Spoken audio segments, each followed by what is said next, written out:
Well, welcome back to Gopher's Workshop. I'm your host, Aaron, and joining me today is Creels. Why do you say today like it's the first time I've ever been here? It's my fellow host, Creels. I'm a new one, I guess. You're new. No, it's not you that's new. It's this whole ass setup that's new. We got a new studio. We got a new store. All kinds of new things.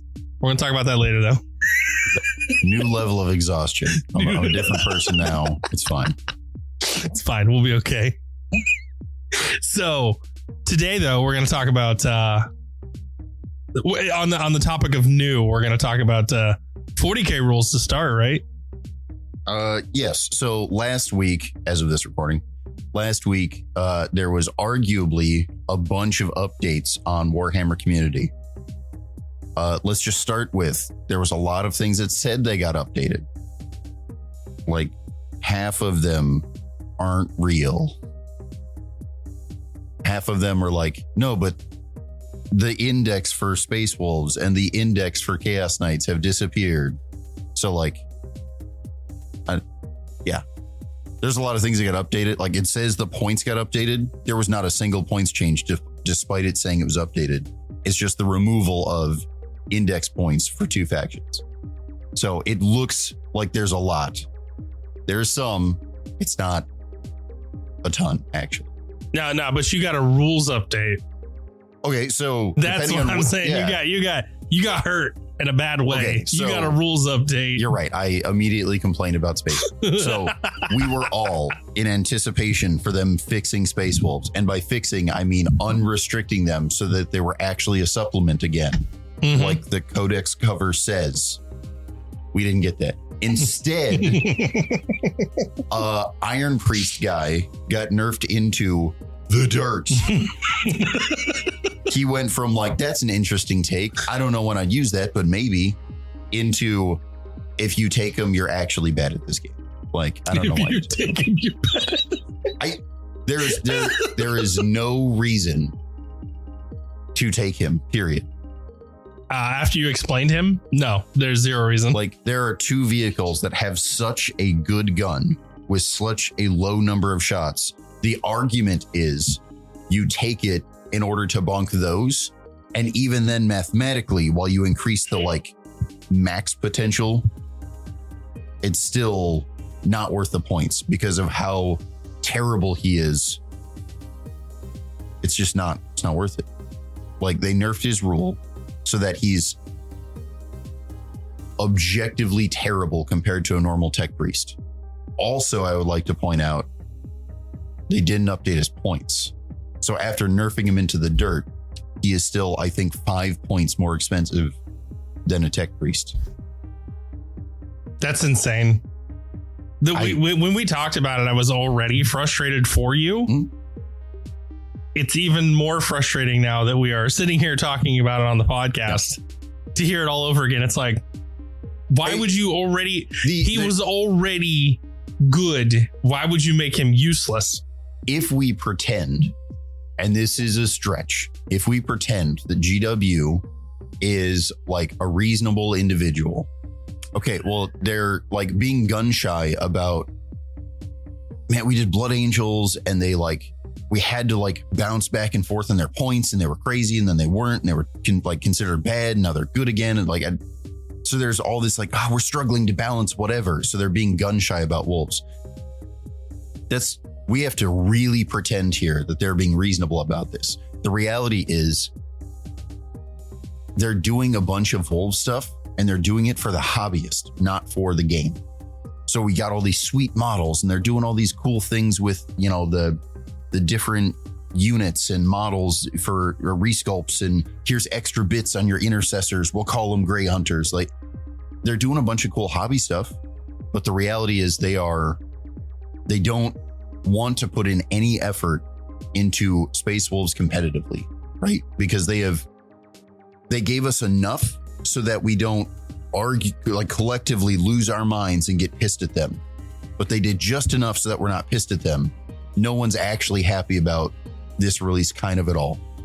The only people that are happy are the like hardcore Space Wolf guys that are like, man, but these models are so sweet. I love the models. It's fine. I'll just play next edition. Like, it's bad. Again, I know I've heard from a bunch of people like, no, their data sheets are good. And can you play Space Wolf units in a list and arguably still be competitive? Sure. There are a couple of data sheets, and if you are a really like dedicated player, you can make it work. I'm gonna do the same thing, right? I immediately go into like, nope, I'm playing Outrider detachment because it turns out the generic detachments are just better than anything they gave us. And I'm gonna splash in a couple of units, and those units have to be so good that I'm willing to give up +1 to wound on my oath targets, as well as whatever other, named characters I could have taken. But after all of that, I'm like accepting a bunch of negatives because I'm a Space Wolf player and I want to play my wolves, not because there's like a real trade-off of like, well, you could play Blood Angels, but wolves have this thing. No, we don't. Like, I'm playing wolves because I love wolves. I'm playing wolves and I'm making them good because I want to play wolves and I want to play competitively. So I'm putting in a bunch of extra effort to get there. There's no real trade-offs. Like, you can argue Ultramarines versus Blood Angels, or like there's a bunch of like, oh, what chapter you pick? Well, they have this thing that the others don't. Wolves technically have data sheets that the others don't, and that's totally fair. But also competitively, we are nowhere near. So, enough about the wolf train. Fair. There were a couple of other updates that happened to wolves, and there were kind of clarifications that, to be fair, were like fair assumptions, but they clarified when we said Wolfen keyword, we meant like these data sheets. We didn't mean Wolfen Dreadnought. Like, there's a couple of other things, but while those are arguably nerfs, they were like clearly intended. That makes sense, kind of nerfs. Because there's one thing that like you can give an enhancement in one detachment so that a character can join Wolfen. Okay, that makes sense. I was going to join the unit of Wolfen, right? Well, technically, as it was worded, I could like take my captain guy and then attach him to a Wolfen Dreadnought because it was referring to keyword, not data sheet. So they like fixed that. Again, not mad about that. Yeah. Yes, it is a nerf, but also that was like clearly unintended. I don't mind. That was a nerf that needed to happen for the sake of the game. Yeah. Again, it'd make everything confusing, and it's fine. I'm not mad about that. Like I said, there was a bunch of other things that got updated. I know Tau got some updates, and they get a whole revamp. Arguably, yes. Like, there was a bunch of changes that are going to have an impact. I don't know that any of the changes were like so drastic, like people are going to go rework their whole list. But like, yes, as far as the play, they got some real changes that really matter and are going to have an impact on their play. And we're already seeing it with one of our local Tau players. We're already seeing it. He's gotten, not only has he gotten better from list building and their aspect and everything and learning the game better, but he's also gotten better because his rules have allowed him to be better. Sure. I've made this argument to some of the locals before. I think his biggest advantage is that he's treating it like a new game. He supposedly had played a bunch of games in the past and then took a big, giant, long break. That's fine. Multiple edition break. Now that he's back, he's only played like half a dozen games at this point, something like that. But again, because he's treating it as a whole new game, when he like plays a couple of games and then he asks for help and he's like, I'm still trying to learn. What do you suggest? Like, what's your input? And then because he's a new player, new game, and that's how he's treating it, he doesn't have bad habits. He doesn't have these like giant, I know what I want to do kind of stubbornness. Someone says, hey, you could have deployed over here and change your target priority to this because that's how your list is built. And he's like, okay. And he does it. And then during our tournament at the beginning of the month, he like came through after round one. He's like, hey, Aaron suggested this and Chris suggested this. And I did those things and it's totally working out. That is like the biggest advantage new players have, is that they don't have bad habits. Yeah. and him taking advice and immediately implementing it just objectively, he's growing leaps and bounds as far as how, I don't want to say how competitive, but like how good he's becoming because he's picking up these good habits quickly because he's listening to the experienced players. He's taking advice and not trying to fight against it because, but I prefer to play this way. Yep. That's fine. But you asked. The big takeaway from this, though, is regardless of his personal take and skill level and his respect to the game, and the Tau have gotten the improvement you're right. to be better, especially when he can sit there and go against with arguably very minimal tank busting.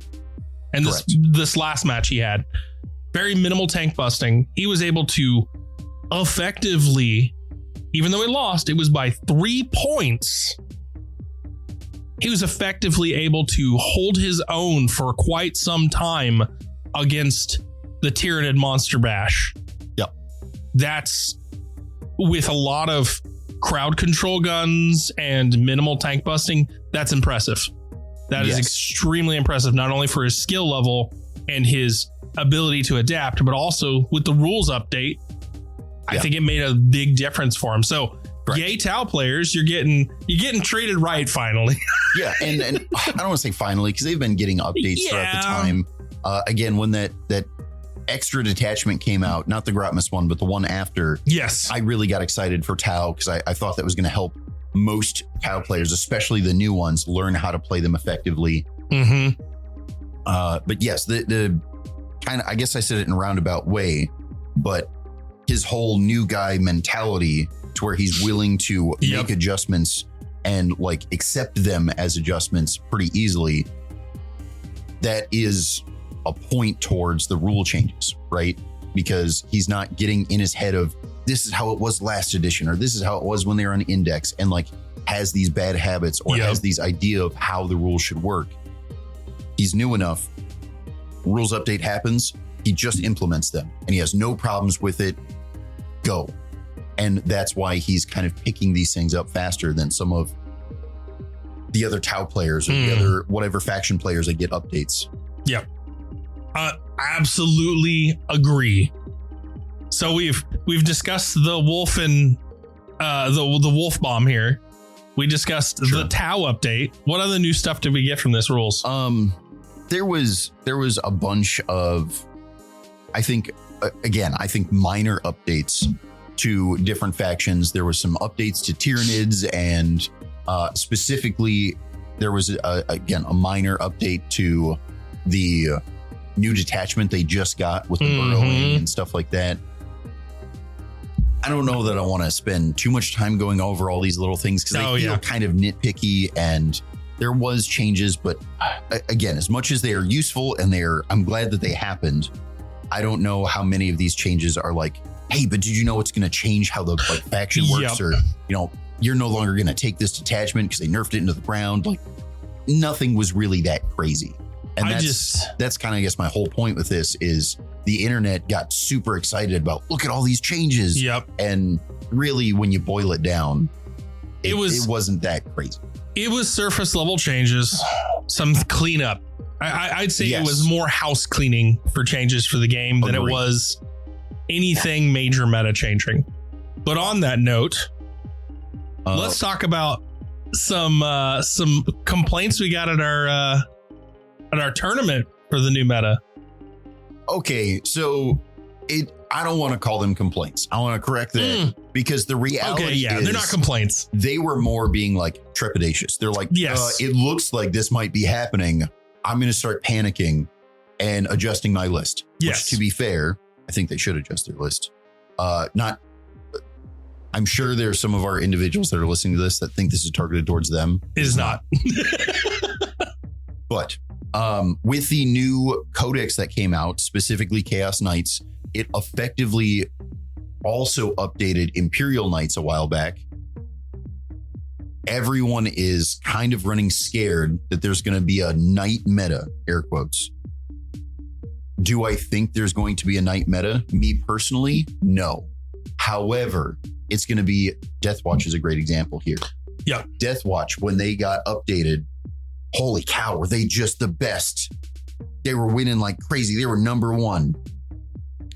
Their win rate right now, according to the internet, is garbage. Do you know what the difference, what changes have happened between then and now? Nothing. Almost none. And I mean, like, there was like a 10-point adjustment on Terminators, and then generic Marine stuff got updated, which how much of that were they playing? Some, not a ton. Like, no, it turns out people just adapted to them. It didn't matter that Deathwatch was number one for a period of time. Yep. All that needed to happen is the meta had to like acknowledge them, understand what they were doing, and make adjustments. And then they handled it themselves. No GW required. I think the exact same thing is going to happen with Knights. They're going to come out of the gates. We got more models. We got more board presence. It's going to be great.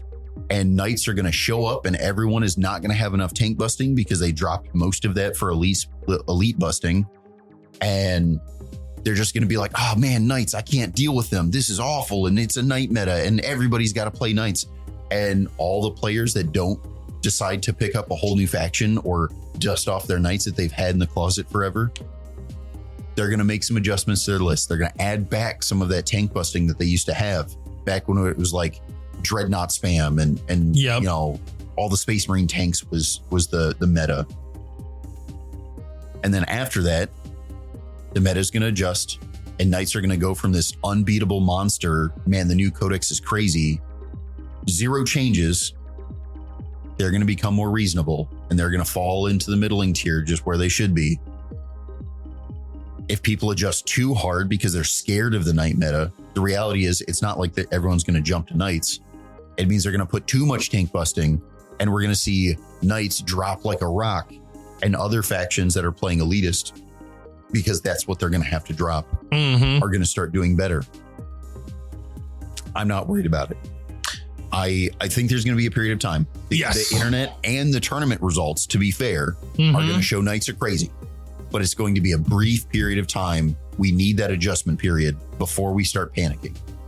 The only thing I'm going to argue that seems pretty crazy right now is Canis Rex. Like, that individual model probably needs to go up in points.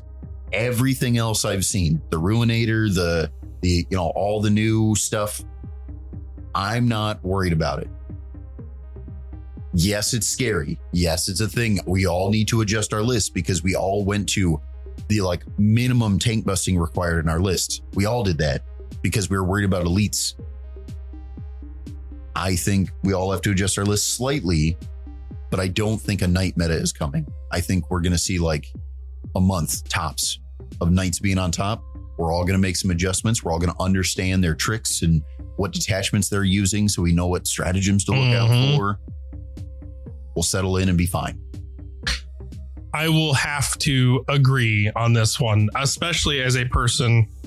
When I started playing 40K, I came to you with broken lists and minimal experience. Mostly, this looked cool, so I put it in the list, or this had a cool gun, so I put it in the list. After some time and some teaching, I tailored a list. Right. Now, that being said, I came to you how many times and said I had to fight Knights? Back then, Knights were different, right? Yes. They were playing way less models because the most recent update gave them basically several more models. Yes, they're not as tough, but I would argue having more models is better than being that tough because of how minor the toughness drop was compared to the number of models they got. You're right. That being said, yes, you went to a GT in Ohio or something. It was like Ohio, that? yep. Yeah. And you played against multiple Knight players. And you, as a Blood Angels player with not enough tank busting, were like panicking. You're like, man, Knights are everywhere. This is crazy.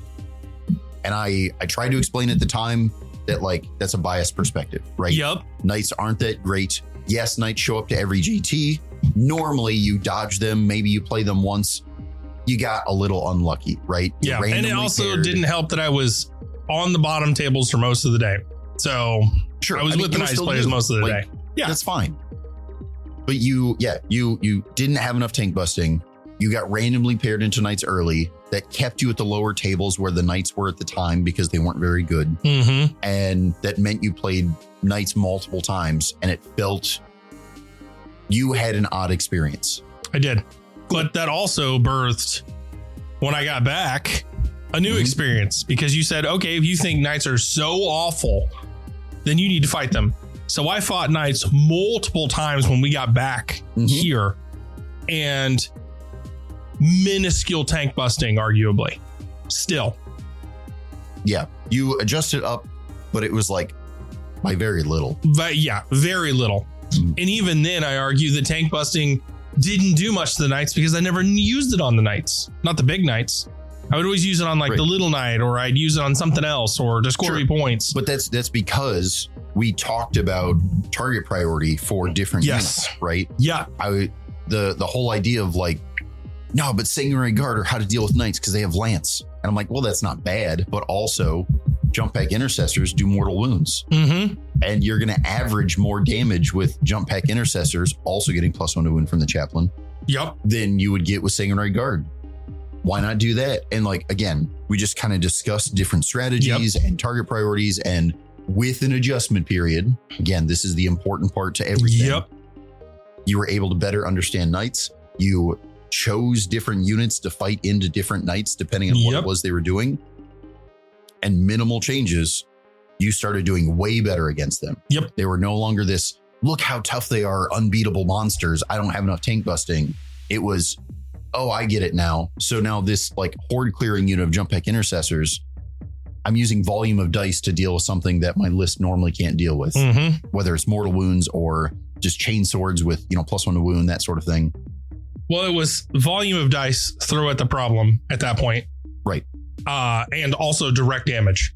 But that's after we practiced and after I had some time with it, I did not lose to a single Knights player after. Flat out did not lose to a single Knights player after. And that wasn't because, oh my God, look at me, I'm top tier, I'm the greatest player ever. No, it was because I had time to practice. I learned the meta. I learned how that army works, both Chaos and Imperial.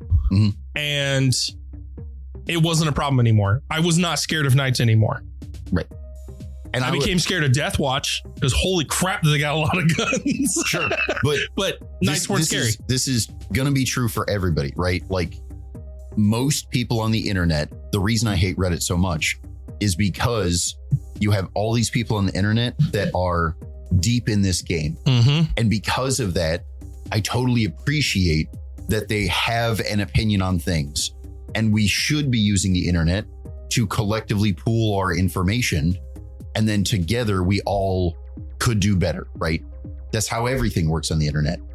That being said, the problem is you have a lot of these people that were in a similar boat to you, right? They're like, no, I have experience. I played against them 3 times at a single GT. I'm telling you, they're crazy. And it's like, I understand that's your experience, but with more experience or with some different experiences, you're going to have a very different perspective. Just saying that, this is gospel. I fought him 3 times and I lost my pants off all 3 times. That's not enough. I will say, when you used to say, we're spending a little time on this, but we'll get to the next topic in very brief. But I want to say this. You used to tell me when I started playing that you learn more from losing than you do winning. Correct. That is our team motto. That is 100% learning.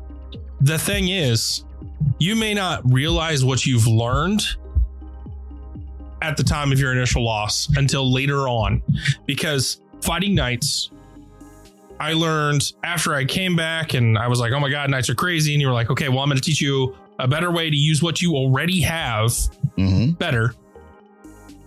After this, and now arguably almost a year later, I have officially learned exactly what it was I learned from that loss, which is do not be so quick to throw down the Codex Astartes and be like, you're wrong. This is too powerful. Don't be throwing books at things yet. Don't be preaching the gospel yet until you have had time to actually fight this thing on multiple levels, multiple fronts. Learning, maybe I just didn't target priority properly. The same thing with Deathwatch. I fought our Deathwatch player. He absolutely murdered my face off. I've never fought Deathwatch before. Yep. I guarantee you if we had a fight now, I would understand his units better. I would understand his actual army-wide rule better. And I don't think, maybe I do lose, but I don't think I lose as bad. Sure. Because now I understand it. I have fought it before. I know what to look for. There is a certain level of gotcha, even though we as players try to keep the gotchas to a minimum, and we want to say there's zero. The truth is, this game has gotchas, especially when you get a new codex. You get new rules. Sure. People haven't had time to learn them. People haven't experienced them. There is a level of gotcha to this game that you cannot be avoided. And we as players need to acknowledge that before we start throwing out the, oh my God, this thing's overpowered, they need to nerf it in the ground. Sure. And I want to clarify, I think a lot of people, especially from other war games, gotchas are kind of relative here. Okay. Because when we say there's gotchas in this game, yes, sometimes they use a strat you didn't know they had. And holy cow, I shouldn't have done that thing. I didn't know you had advance and charge or fall back and shoot or something like that. Yes, those exist. But what I think a more accurate gotcha is, that's the unavoidable part, is the mental kind of understanding of, but how scared should I be of that thing? Yes. The whole idea of like Deathwatch, right? It's, no, I know that they're scary. You're telling me they're scary. But in my head, I'm like, they could probably kill 4 out of 6 Sanguinary Guard. Well, that's an assumption I'm making. And the gotcha is, no, he could kill all 6 plus the captain, no problem, because he's in his sustained round or something like that. So it's getting that comfortable with kind of understanding the averages, or understanding like, what if he spikes here, high or low? Like, what risks am I taking? And getting comfortable with that is the thing that you can only get through experience. You can't just stare at it and be like, oh yeah, I understand. I know I'm tough enough to survive it. Or I should go stand on the objective because it's fine. I'll live through. Like, you can't get that level of understanding without an immense amount of it, like just time put into games.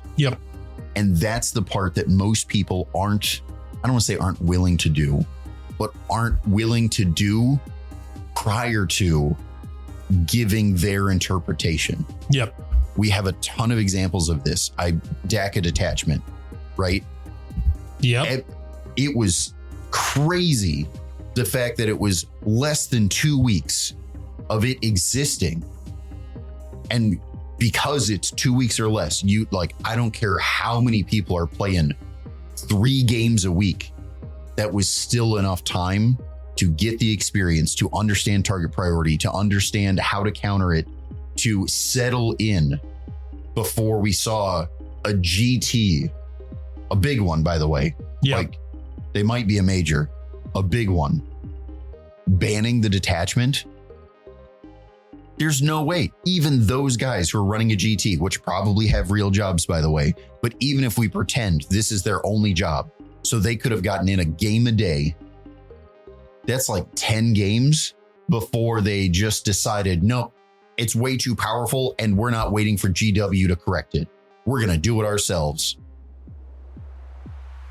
What do you mean you're not waiting for GW to correct it? It's like 2 weeks. All GW is trying to do is wait till after Adepticon before they announced it, so that they didn't screw over people going to Adepticon. Like, GW is trying to be nice about it.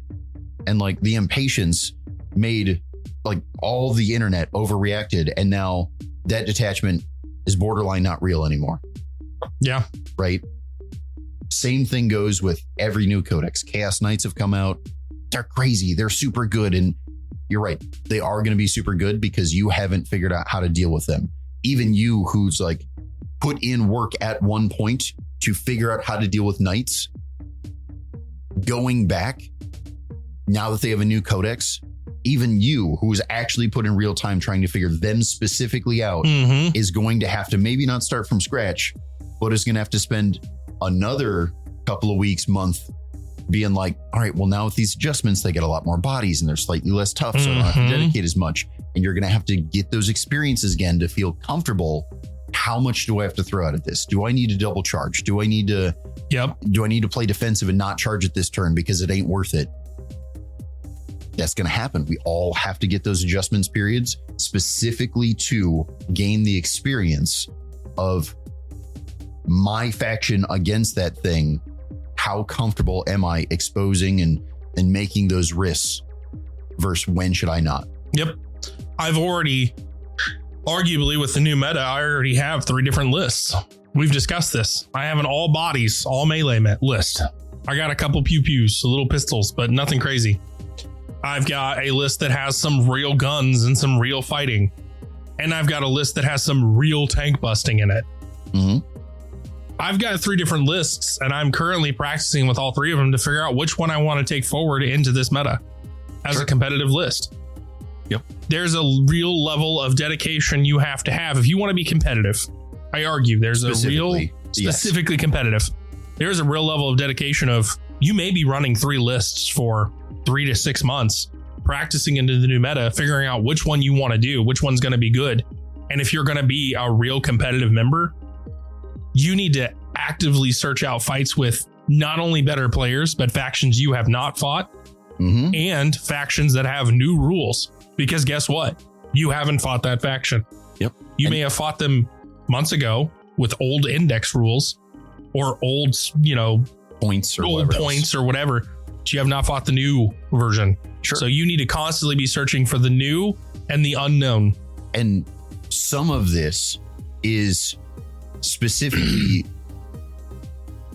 you should be going to some bigger events like GTs for the purpose of not winning, for the purpose of seeing new things, right?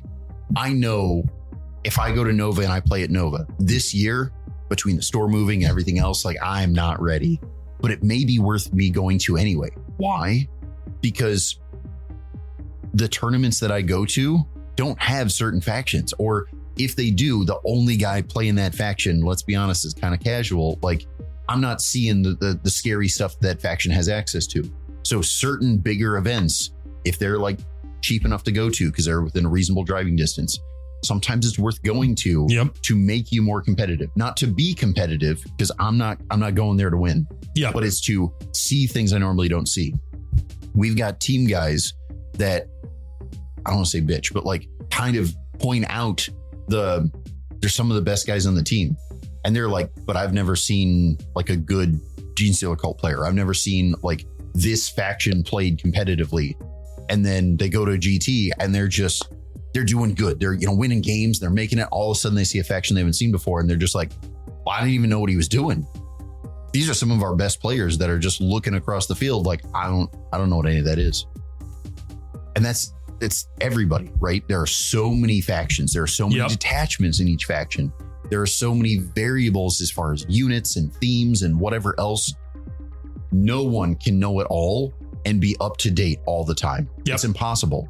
But our goal is to know enough of the different factions, to know enough of the different strategies that while I don't really know what it is that's doing, I have enough of an idea that I'm still able to kind of squeak by when I see the thing that I don't know much about. So I think we've beat the dead horse on this one. Sure. There are some other new update stuff we got. We should talk about the old drop pod. Oh, ye old drop pod. Yeah. So we got a new drop pod model. And there's a lot of speculation in the past, which is why I tried not to touch it too much. We kind of mentioned it, but I didn't really kind of go into it. Now we have the full rules.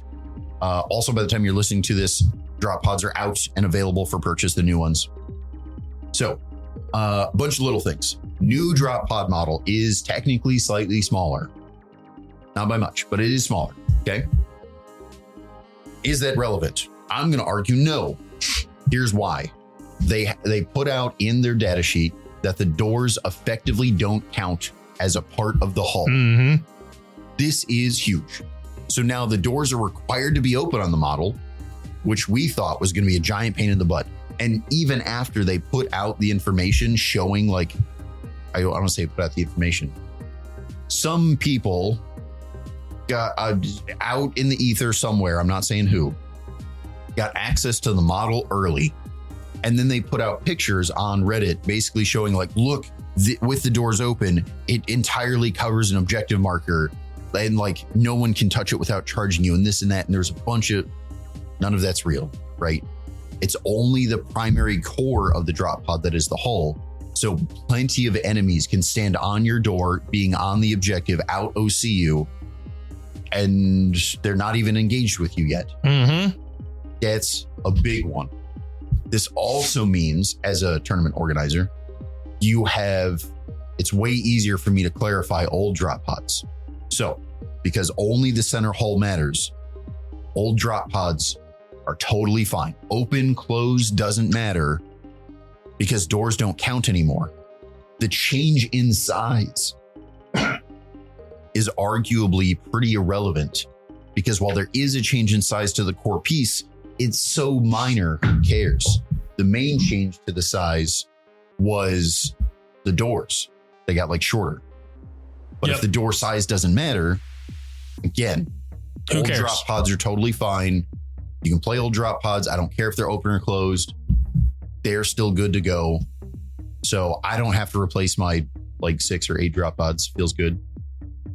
One of the big changes that is going to be overlooked, I think, at least at first, they changed from being a transport to they are now a dedicated transport. This means 2 big things. First off, you're no longer limited to 3. Feels good.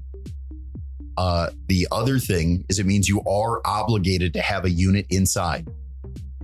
I won't say notorious.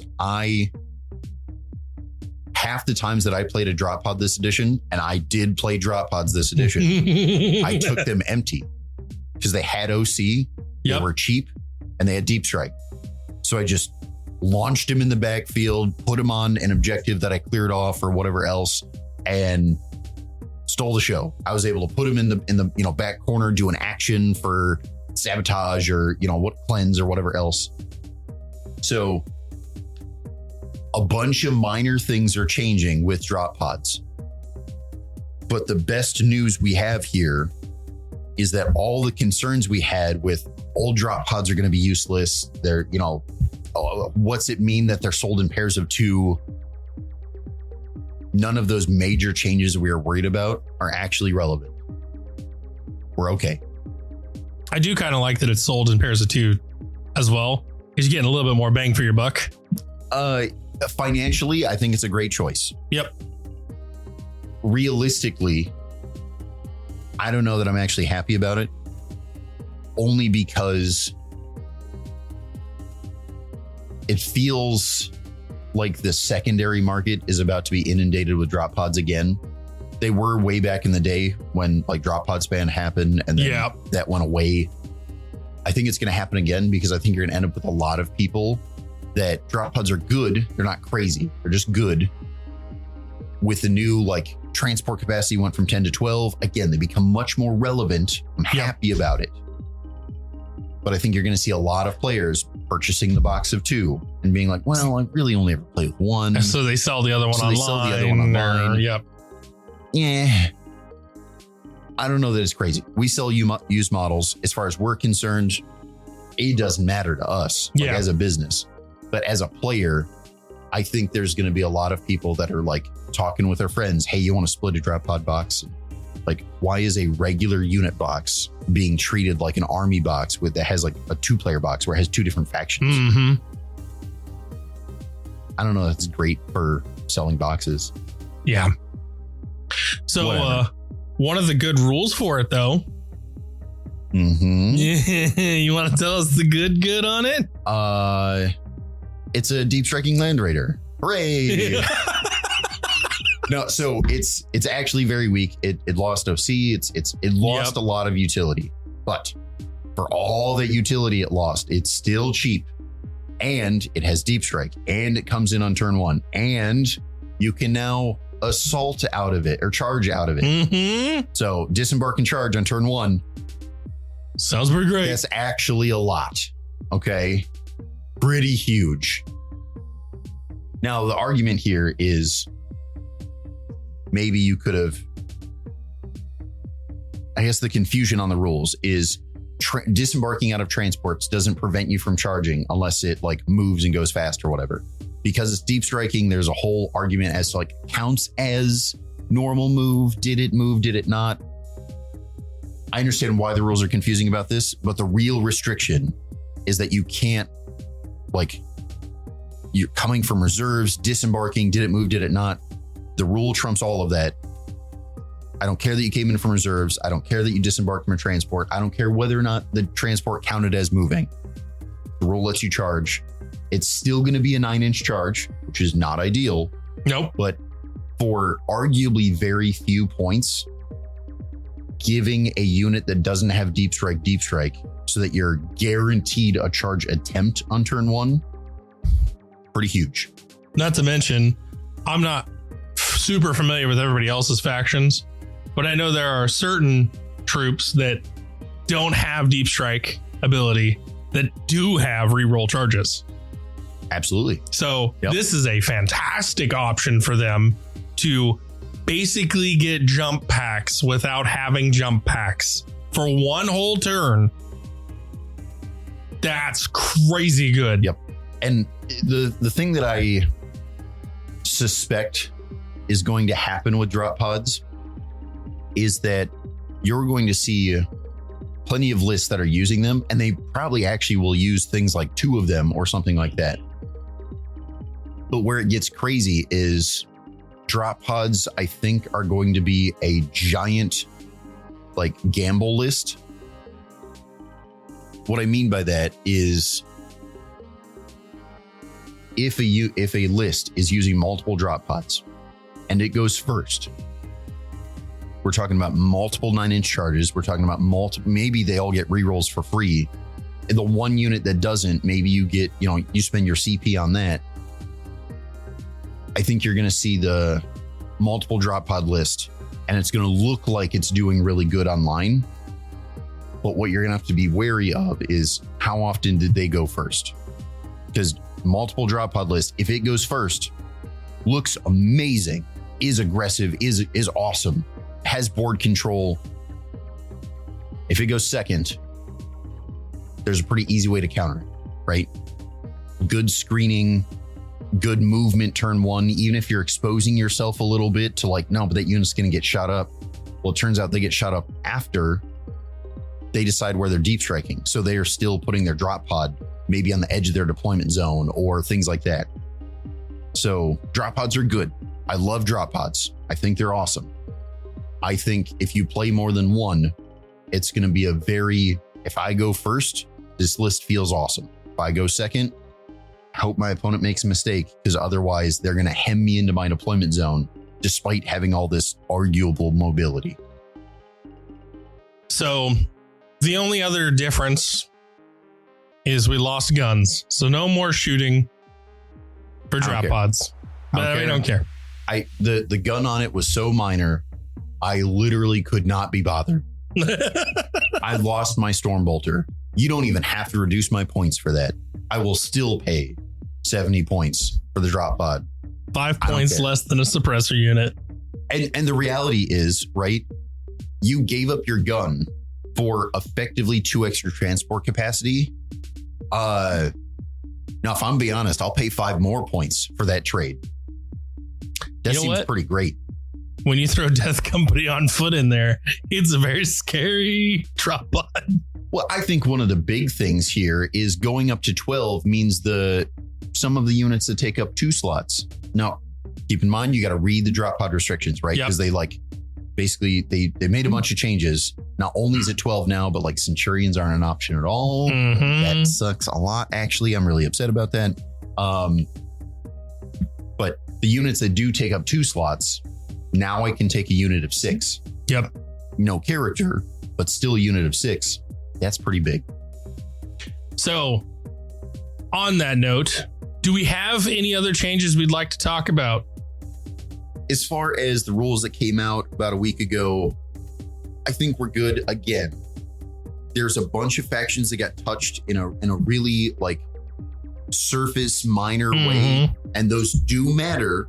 Yes. But also everyone should go take a look, check their own faction. Yep. As far as everyone else, it doesn't hurt to look at them, but the reality is, how often do you play against Tau? How often do you play against Admech or Tyranids or some of the others that got like really surface level changes?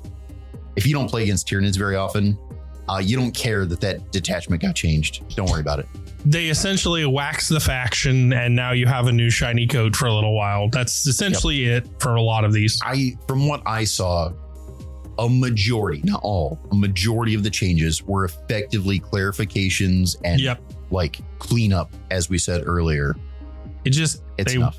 They waxed it, made you look shiny, made things work better. So on that note, we're going into more new stuff. Why don't we talk about what's going to happen for us in October? Sure. So we got the new shop up and running. We missed a week of podcasting. Sorry for that, guys, but kind of had to happen. With the new store, we got a ton of space. We are arguably not even fully set up yet, but we are very close to fully set up. What that means is we have a GT later this year. It's going to be the first weekend of October. We haven't really done much advertising. Here it starts. The GT, we're going to have space for at least 40 players. I'm going to put it up for 40. If it sells out too quickly, I will add more tickets, but I'm going to have 40 players here comfortably with this new space.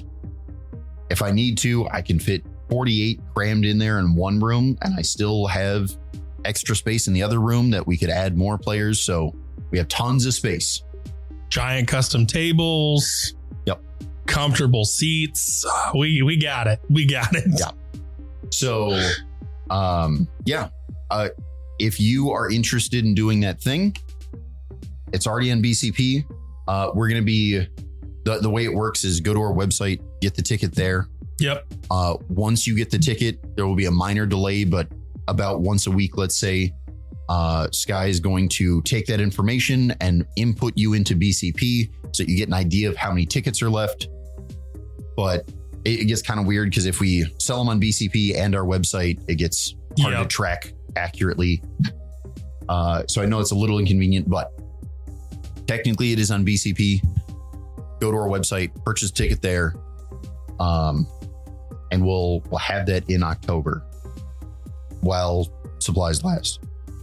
And it's not just the GT. We're doing a normal GT for the Saturday and Sunday 40K championship style event. And then the Friday prior, we're doing a fun little spearhead event and a fun little crazy 40K rules event. Yeah, we'll go with that. We're going to do a arguably casual 40K event on Friday. Yep. It's going to be a late night event. Some of you may remember at Adepticon, maybe several years back. I'm not sure if they still do it, but there's like a beer hammer event where it's meant to be very casual. We're all hanging out, having a good time. For some of it, going to these GTs and conventions is our vacation for, the year, the quarter, whatever. So we're gonna have some fun casual stuff on Friday. We're gonna have the spearhead event on Friday. Because while we are mostly a 40K shop, we do want to support all those that are interested in the Age of Sigmar stuff. Yep. Because we are effectively a GW shop. So, yeah, there'll be a bunch of different events, but the main one is going to be the 2-day, Saturday, Sunday, 40K. So if you are interested in it and you want to attend the first, I'm assuming, annual Gopher Games GT, you can head on over to gophermafia.com and pick up your tickets there. And you can go over to BCP, and also there's a link on the website, on the BCP website, for you to go to purchase the tickets there too. That'll take you back to our website to get it. Yep.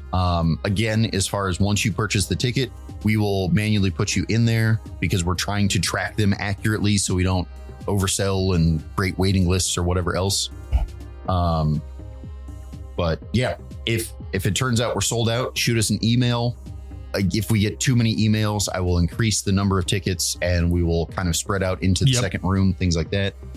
But we currently still have plenty of space because we haven't really advertised it yet. I know this is a little last minute for this year.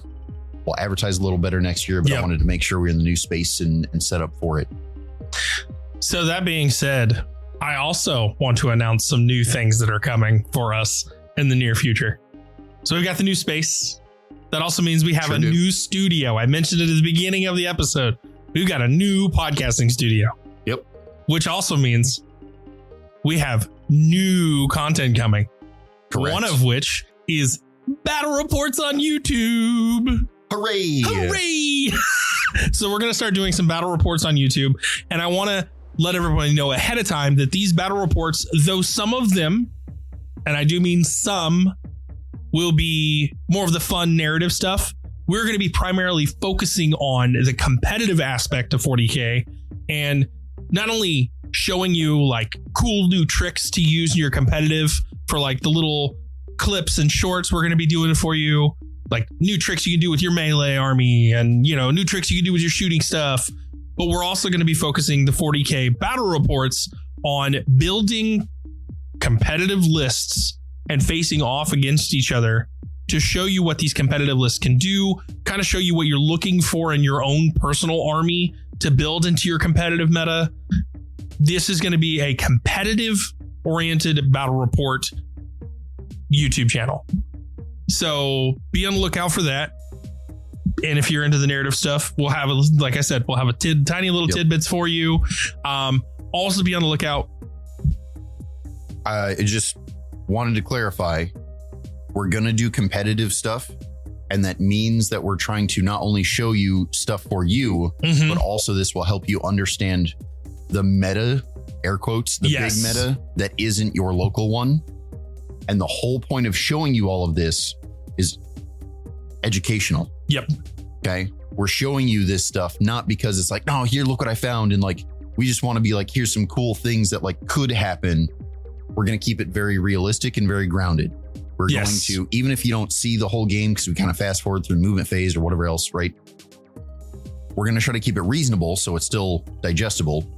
But the whole point is to help educate everybody. Yep. Show them the parts of the meta they don't see. Show them why they are the way they are. If nothing else, when we see GW does point changes, maybe this will help you understand why did that unit go down or why did that unit go up. Maybe it'll help you understand when they make these rules update for why did they give Tau another buff. Like maybe you'll understand why, because we're showing you the feel badsies of this mechanic or whatever else. Yep. So yeah, be on the lookout for all of that. Also be on the lookout on our YouTube channel. We're going to be posting other content that we have yet to decide what it's going to be yet, but there's going to be all kinds of stuff we're going to be posting on YouTube. But yeah, we're excited. We're hyped up. We're ready to do this. And on that note, there's only one more thing I want to do before we call it an episode. I want to give a huge shout out to all the volunteers who made everything on the Gopher, the Gopher move possible. A big shout out to you. You made it easy for us. You made it a lot easier. You helped out significantly. Without you guys, we wouldn't have been able to get to the point where we're at now. So huge public recognition for you. Thank you for helping us.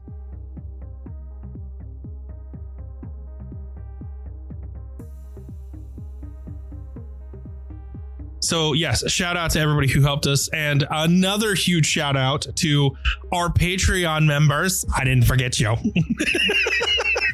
So shout out to our Guardsman patron, Sergeant Matt.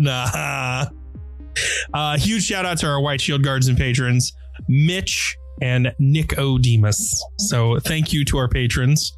Again, without you, all of this content we're doing would be really difficult and be, we wouldn't be doing it. So thank you to you, and thank you to our dear listeners, because without you, we also wouldn't have a show. So yeah. On that note, with all these huge amounts of thank yous and appreciation thrown your way, I think that's it for our episode today. Yep.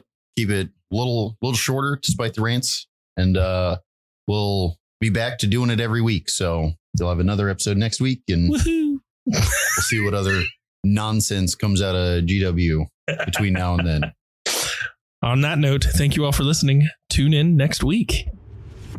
Hey, everybody, it's Aaron. I want to thank you again for tuning in for this episode of Gopher's Workshop with us, hanging out and listening. Remember, leave a 5-star review. Let us know what you think. And if you feel like supporting us, you can always go to Patreon in the show notes below. Thanks. Till next time.